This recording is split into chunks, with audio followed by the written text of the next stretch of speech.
कभी सोचा है, अगर दुनिया की सबसे बड़ी सुपर पावर यानी अमेरिका और साउथ अमेरिका का एक छोटा सा देश वेनेजुएला आमने सामने आ जाए तो क्या होगा? हाँ, यही हालात बन रहे हैं आज के टाइम में। अमेरिका और वेनेजुएला के बीच टेंशन इतनी बढ़ चुकी है कि एक्सपर्ट्स इसे नया कोल्ड वॉर कहने लगे हैं।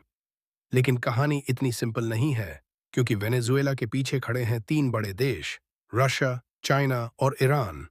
तीनों के अपने अपने इंटरेस्ट्स हैं और सबका एक ही मकसद, अमेरिका की डोमिनेंस को चैलेंज करना। वेनेजुएला कभी एक रिच देश था, तेल से भरा हुआ, पेट्रोल के जरिए दुनिया को एनर्जी देने वाला देश। लेकिन आज वहां के लोग फूड और मेडिसिन के लिए भी स्ट्रगल कर रहे हैं। कभी जो देश अरबों डॉलर कमाता था, आज उसके पास बेसिक जरूरतों के लिए भी पैसे नहीं हैं। अमेरिका का कहना है, ये सब वेनेजुएला के डिक्टेटर निकोलास मदुरो की वजह से है, जो अपने लोगों को दबा रहा है। लेकिन वेनेजुएला कहता है, असली रीजन है यूएस सैंक्शंस, क्योंकि अमेरिका ने हमारी ऑयल एक्सपोर्ट्स पर बैन लगाकर हमारी इकोनॉमी तोड़ दी। सच ये है कि ये डेमोक्रेसी की लड़ाई नहीं है, ये है ऑयल और पावर की लड़ाई, क्योंकि वेनेजुएला के पास है दुनिया के सबसे बड़े ऑयल रिजर्व्स, और जो तेल को कंट्रोल करेगा वही दुनिया की इकोनॉमी कंट्रोल करेगा। और यही बात अमेरिका को परेशान करती है। कुछ महीने पहले अमेरिका ने कैरेबियन सी में अपनी नौसेना भेज दी। उन्होंने कहा, we are protecting democracy in the region. लेकिन वेनेजुएला ने जवाब दिया, ये डेमोक्रेसी नहीं, आक्रमण है। और बस यहीं से शुरुआत हुई उस टकराव की जो अब पूरे ग्लोब को अपनी आग में झोंक सकता है। वेनेजुएला ने तुरंत अपनी आर्मी को अलर्ट कर दिया।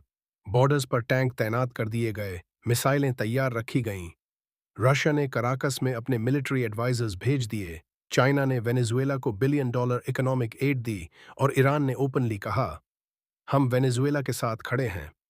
अब सोचो, एक तरफ यूएस और उसके एलाइज और दूसरी तरफ रशिया, चाइना, ईरान और वेनेजुएला। दुनिया फिर से दो हिस्सों में बांट रही है, एक तरफ वेस्ट, दूसरी तरफ ईस्ट। सैटेलाइट इमेजेस से पता चला कि यूएस ने कोलंबिया में फाइटर जेट्स तैनात किए हैं। वेनेजुएला ने जवाब में रूसी मेड S-400 मिसाइल सिस्टम लगा दिए। ईरान ने अपने नौसेना के जहाज अटलांटिक ओशन की तरफ रवाना कर दिए। और चीन ने वार्निंग दी, अगर यूएस ने अग्रेशन दिखाया तो उसका जवाब मिलेगा। सोशल मीडिया पर वायरल वीडियोज आने लगे, वेनेजुएलन सोल्जर्स मार्च करते हुए, नारे लगाते हुए, defend our land from imperialism. लोग सड़कों पर उतर गए, कहीं नेशनल सॉन्ग्स गाए जा रहे हैं तो कहीं लोग शेल्टर ढूंढ रहे हैं, क्योंकि सबको डर है कि ये लड़ाई कभी भी शुरू हो सकती है। पर असली कहानी अभी बाकी है। ये सब मिलिट्री मूव्स सिर्फ सरफेस पर हो रही हैं, अंदर का खेल कुछ और है। वेनेजुएला, रशिया और चाइना सीक्रेटली एक नया सिस्टम बना रहे हैं। एक ऐसा सिस्टम जहां ऑयल को बेचने के लिए यूएस डॉलर की जरूरत ही नहीं होगी। मतलब दुनिया तेल खरीदेगी युआन या क्रिप्टो करेंसी में। और अगर ऐसा हुआ तो डॉलर की ग्लोबल पावर गिर जाएगी और अमेरिका की इकोनॉमी को झटका लगेगा। यानी असली युद्ध डेमोक्रेसी या डिक्टेटरशिप का नहीं है, ये है डॉलर बनाम ऑयल पावर का। और इसी वजह से अमेरिका ये रिस्क नहीं ले सकता। वो किसी भी कीमत पर नहीं चाहता कि वेनेजुएला अपने तेल को यूएस के कंट्रोल से बाहर ले जाए।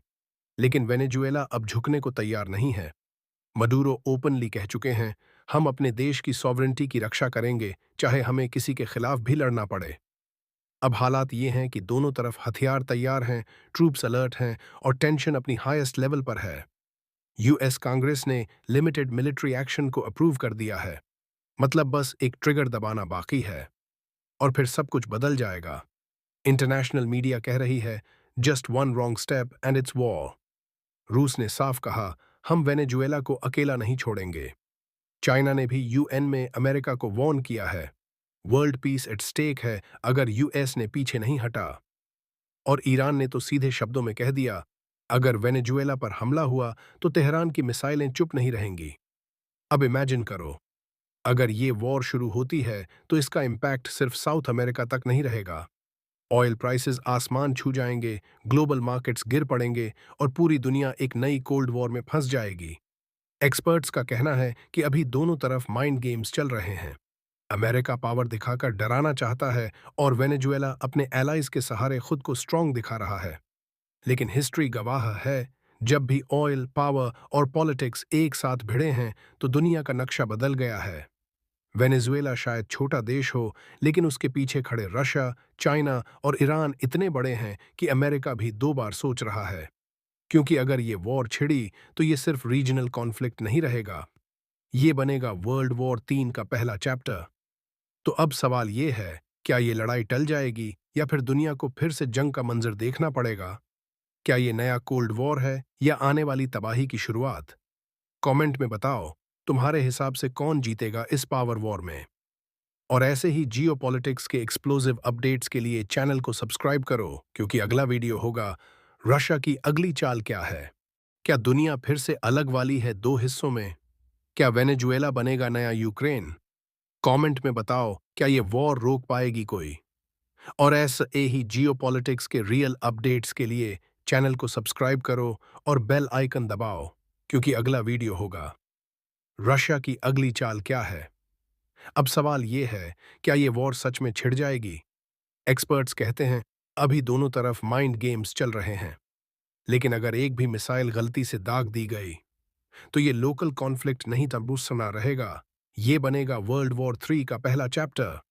तो दोस्तों, आने वाले हफ्ते बहुत क्रूशियल हैं, क्योंकि हर एक्शन के पीछे है एक हिडन मैसेज और हर साइलेंस के पीछे एक प्लान। लेकिन एक्सपर्ट्स कहते हैं कामाजे पीस मैथन, ये वॉर सिर्फ डेमोक्रेसी या डिक्टेटरशिप की नहीं औंध है, ये है एनर्जी डोमिनेंस की लड़ाई।